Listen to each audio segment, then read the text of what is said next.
all mom friends here. This is a place of no judgment. We are here to support and uplift each other through these trying times of having a threenager. If you want to know if you're in this phase, you might find yourself negotiating, bargaining, and realizing your little one is outsmarting you. That's okay. That's why I'm here to give you this incredible 10 tips for outsmarting your little one. These are all like mental, psychological hacks. Trust me, they are game changing. Number one, I'm gonna start with this one because it applies for everything. Never lie to your little one. Whether you are setting a boundary or reward, it has to be something that you are willing to and can follow through with. For example, if you're trying to round the door and your little one won't put on a jacket and you say something like, well, then we just won't go, but you actually have to go, this will break your power and it will break trust. If you're in the same situation trying to do a reward and you say, if you put on your jacket, I'll give you 2 M&Ms. Again, no judgment if you're trying to bribe your kid with chocolate. I've done it. Sometimes you just have to. But you're gonna have to give them those 2 M&Ms. This will give your little one confidence in what you say, respect, and trust, and also have them act in the same way. For example, my little one didn't want to take a bath one day and said 5 minutes. I said, if 5 minutes is up, we're gonna go take a bath. Mommy's gonna set an alarm. I set an alarm, it went off, time for bath time. She didn't want to go. I reminded her when mommy says something, she means it. You wouldn't want mommy to say something she didn't mean and break a promise. Your little one is smart. She heard that, understood it, and followed through and took a bath. This is number one because it is so important that you have this established to do all of my other tips. Number 2, the sleepy alarm clock. I had really great sleep schedule, sleep routine set up all throughout my daughter's life, and one day it just stopped working. And it is so simple, but all I do is I set an alarm on my phone. When it goes off, my daughter knows that is sleepy time. It is the Pavlov effect. You ring a bell, literally, the dog salivates for food. If you know Pavlov, it's that same concept, and I honestly am shocked every time it works. But when that sound goes off, sometimes she'll run to bed. You know, sometimes it's a little bit more relaxed. And yes, maybe she'll need some extra cuddling, maybe a few extra books at night, but she knows that that is the cue for bedtime. I know it seems too good to be true, but please try it out before you just completely dismiss it. Number 3, I let my little one pick out her own clothes, and not just from the closet of clothes that I had purchased, but actually letting my little one scroll on Amazon, go to Target, whatever it may be, and pick out clothes they like. I don't know why it's such a struggle to get clothes on a child, but if you have one, you understand. It has been such a game changer that she feels like she has authority and expression and a choice in these clothes. And I do make sure that they are weather appropriate because, you know, I don't want sandals in the rain. But other than that, yeah, she dresses herself. Whatever she wants, princess dresses.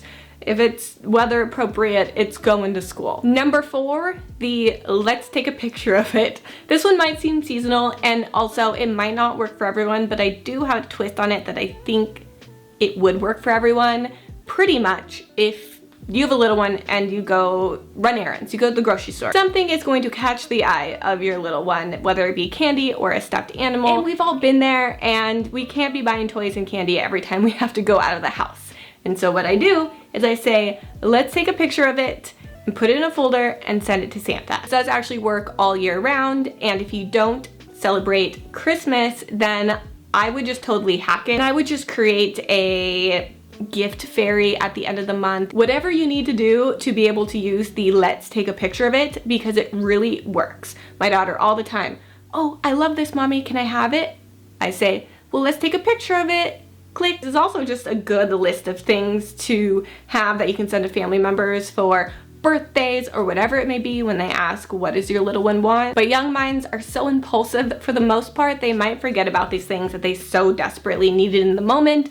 And the concept of taking a picture of it, saving it, showing it to your little one is almost the same way as adults when we go shopping online. make a big cart, look at everything and think, I almost feel like I actually went shopping. I don't really need this. Look how expensive my cart is. I'm gonna let this sit and see if I actually need anything. And then maybe you'll dwindle it down to like 2 items that you buy a month later. Number 5, kids are just more likely to eat something if they help make it. Now, it doesn't need to be the full meal at all. It can be something as simple as putting peanut butter with a butter knife on an apple slice. Or if you're using something dangerous, maybe you're peeling carrots, you can just have them by you to watch. Just having them be a part of the experience kind of takes the mystery out of what the food is and makes it more interesting and more engaging, and they'll probably at least try a bite, if not like it and enjoy it and eat it. Number 6, back to bedtime. I actually started doing this with my daughter when she was a young age,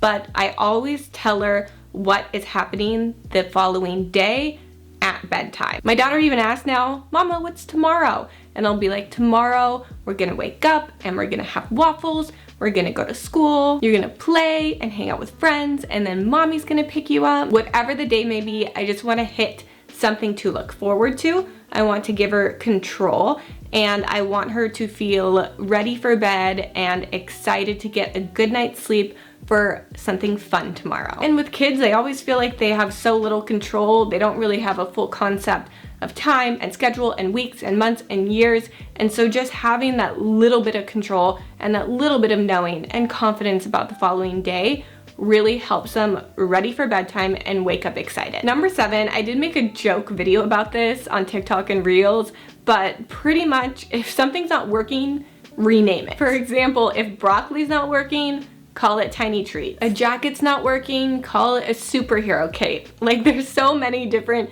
avenues that might seem silly in your head, but just giving something a more fun name can get your little one a lot more excited to do the thing or try the thing, and you don't always have to keep the silly name. Obviously, you know, you want your little one to learn the word broccoli, but just the stepping stone into it, there's nothing wrong with just sweetening it up, making it more fun, and it's also fun for you to just be creative. Number 8, if your kid's not doing it, do it with them. They are so inspired by you, and they really just want to hang and play with you. And this can be anything like cleaning up, brushing your teeth, eating. We're really struggling with teeth brushing, which is so funny because we didn't at all. And then just one day, the toothbrush was like me saying she had to go to the doctor and get a shot. But I'd go in, make funny faces, brush my teeth, and have her brush her teeth. If you make something look fun and you're doing it, the chances are extremely high that your little one is going to want to follow suit. I will say the only thing this hasn't worked for me for is when we were going through the anti-bath phase, I decided, okay, well, I'll get in and I'll make the bath look really fun. But then she still didn't want to get in with me. So then I was wet, covered in bubbles, chasing around a 3-year-old around the house, which was very dangerous. I slipped. So caution with everything, but usually this works. Number 9, if something is a struggle, switch it up. And this can apply to a lot of things. I'll do another bath time example. One of the ways I did get bath time to be another fun thing is I let her go on Amazon, and she picked out a like little bluey toy that swims in the water. It came in the mail, we opened it. I act so excited over the toy, and oh my god, you picked out such a cool bath toy, you gotta get in the bath and play with it. If you're going through a bedtime struggle, there's a little regression there. Maybe going to Target and picking out a new pillowcase or a new like little stuffed animal to sleep in bed with. Every parent's 2 little one struggle is going to be different, and I feel like this can apply to anything. Just a tiny switch up, getting them a little involved, giving them a little control, making it really exciting, and just pull you out of that struggle, and suddenly it's like it never happened. Number 10 is a new discovery for me, and I use it for so many things now. It is the, oh, do you not know how to do this? If you're at this stage, they kind of want to drop the baby thing and feel more like a big kid. And so if you say, do you not know how to do this? And only say it if it's something you know they know how to do and they are just fighting it because they can. They're pushing some buttons. And trust me, if you say, do you not know how to do this? And they do, boy, do they want to prove you wrong and prove that they are a big kid. An example of this and kind of what started it is my daughter has Crocs. She knows how to put them on. We were trying to get out the door and she wasn't letting me put them on her. She just did not want to go. She was trying everything she could and we had to get out of the house. For some reason I said, wait, do you not know how to put on your shoes? And she stopped and looked at me, looked at her shoes. She said, no, I do. And I said, oh, you do? She put them on to prove me wrong. And then I gave her the, I knew you could do it. You're such a big girl. Wow, you can do it all by yourself. That's so cool. Like I give her praise. Mommy gets what she wants. The little one feels confident and like she achieved something, and success, we're out the door. Again, this works because you're building their confidence. You're kind of tricking them into doing it.